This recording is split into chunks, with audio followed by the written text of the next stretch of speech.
Hello बच्चों, कैसे हैं आप सब लोग। आशा करती हूँ आप लोग बिल्कुल ठीक होंगे और मैं भी बिल्कुल ठीक हूँ। मैं हूँ आपकी हिंदी व्याकरण की अध्यापिका। मेरा नाम है सोनम खान। आज पढ़ेंगे हम पाठ नंबर 27 जिसका नाम है पत्र लेखन, लेटर राइटिंग। तो आइए बच्चों पढ़ना शुरू करते हैं। पत्र के माध्यम से हम अपने मन के विचारों तथा भावों को सरलता से प्रकट कर सकते हैं। पत्र व्यक्तिगत संबंधों में ही नहीं बल्कि व्यापार और व्यवसाय में भी सहायक सिद्ध होते हैं। पत्रों के द्वारा ही हम देश विदेश में बसने वाले संबंधियों तथा मित्रों से विचारों का आदान प्रदान करते हैं। आज के युग में ईमेल, टेलीफोन, फैक्स आदि का अधिक बोलबाला है, इसलिए पत्र का प्रयोग दिन प्रतिदिन कम होता जा रहा है। लेकिन प्रयोग कम होने से महत्ता कम नहीं होती है। आज भी किसी कार्यालय में अवश्य सूचना देनी हो तो पत्र ही सबसे सशक्त माध्यम माना जाता है। पत्र लिखते समय ध्यान देने योग्य बातें देखिए बच्चों जरा। पत्र में लिखने वाले का पूरा पता और दिनांक उपयुक्त स्थान पर ही लिखा होना चाहिए। पत्र का संबंध सही संबोधन और अभिवादन से होना चाहिए। पत्र की भाषा सहज, स्पष्ट एवं सरल होनी चाहिए। पत्र दो प्रकार के होते हैं, औपचारिक पत्र और अनौपचारिक पत्र। देखिए जरा, औपचारिक पत्र क्या होते हैं। वह पत्र जो सरकारी कार्यालयों के कर्मचारियों, प्रधानाचार्यों, प्रकाशकों, व्यावसायिक संस्थानों के अधिकारियों आदि को लिखे जाते हैं, वे औपचारिक पत्र कहलाते हैं। औपचारिक पत्र का प्रारूप: पत्र लिखने वाले का नाम अथवा पता, दिनांक, पत्र प्राप्तकर्ता का पद अथवा कार्यालय का नाम, विषय, संबोधन महोदय, मान्यवर, मुख्य विषय का वर्णन, समापन और धन्यवाद, और अंत में भवदीय हस्ताक्षर नाम। बच्चों चलिए एक औपचारिक पत्र का उदाहरण देखते हैं। परीक्षा के दिनों में बजने वाले लाउड स्पीकरों को बंद करवाने हेतु जिलाधीश को पत्र लिखिए। सेवा में जिलाधीश महोदय, तिलक नगर, नई दिल्ली 110018। विषय है लाउड स्पीकरों के शोर को बंद करवाने हेतु। मान्यवर, इस पत्र के माध्यम से हम आपका ध्यान शहर की एक मुख्य समस्या की तरफ आकर्षित करना चाहते हैं।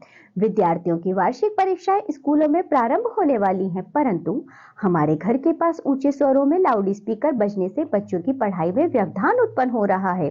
पड़ोस में विभिन्न स्थानों पर, गलियों में व्यापारी वर्ग विज्ञापन के लिए तथा सिनेमा घरों द्वारा चलचित्रों के प्रचार के लिए इन लाउड स्पीकरों का प्रयोग किया जा रहा है। इससे उत्पन्न शोर का ही दुष्परिणाम है ध्वनि प्रदूषण तथा अध्ययन में विघ्न उत्पन्न होना। इस प्रकार के शोर से जनसामान्य, अस्पतालों में मरीज तथा छात्र वर्ग की कई तरह की कठिनाइयों का सामना करना पड़ रहा है। आपसे प्रार्थना है कि इस दिशा में उचित कदम उठाएं। अनावश्यक रूप से बजने वाले इन लाउड स्पीकरों को प्रतिबंधित कर दें ताकि हमें शांत वातावरण मिल सके तथा हम मानसिक संतुलन एवं एकाग्रता के साथ अध्ययन का लाभ उठा सके। धन्यवाद। भवदीय विवेक शर्मा, लक्ष्मी नगर, नई दिल्ली 110092। दिनांक 28/2/2022। आगे देखिए बच्चों, अनौपचारिक पत्र। वह पत्र जो रिश्तेदारों, मित्रों, परिचितों आदि को लिखे जाते हैं वे अनौपचारिक पत्र कहलाते हैं। वह अनौपचारिक पत्र अथवा व्यक्तिगत पत्र कहलाते हैं।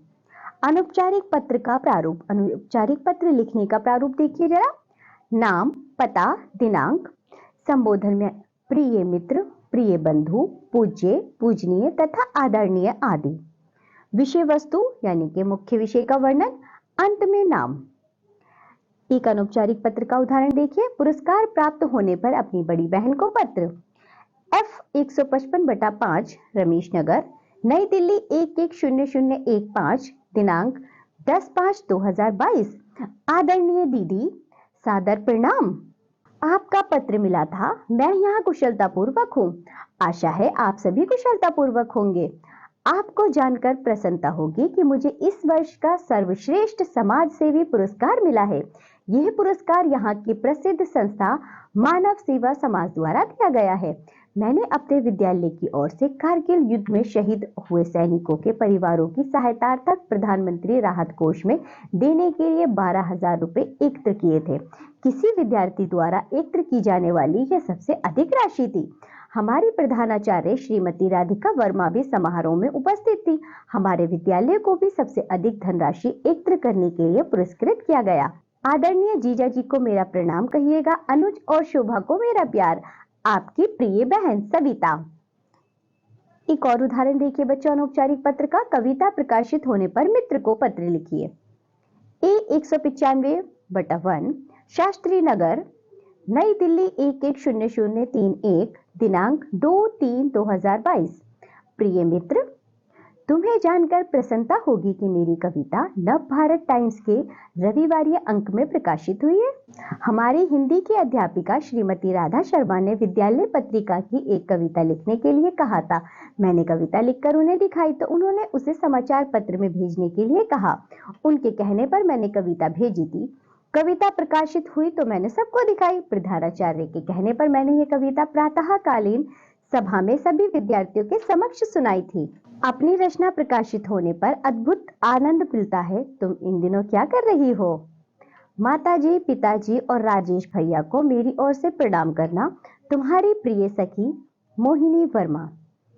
तो बच्चों इस पत्र के साथ ही ये पाठ भी होता है यहाँ समाप्त। आज हमने पढ़ा पत्र लेकर। हमने जाना पत्र किस तरह लिखे जाते हैं। पत्रों को लिखने के कुछ नियम होते हैं। पत्र दो प्रकार के होते हैं, औपचारिक पत्र और अनौपचारिक पत्र। औपचारिक पत्र जो हम किसी सरकारी कार्यालय या जो ऑफिशियली पत्र होते हैं जैसे कि प्रार्थना पत्र आदि लिखते हैं। इसी तरह जो अनौपचारिक पत्र होते हैं बच्चों वो हम अपने मित्रों और रिश्तेदारों को लिखते हैं। हमने दोनों के ही उदाहरण देखे। आप लोग भी अपने सगे संबंधियों को या अपने मित्र को या अपने परिवार जन में से किसी एक को पत्र अवश्य लिखेंगे। चलिए अब हम मिलेंगे आपसे अगली कक्षा में। तब तक के लिए बाय बच्चों।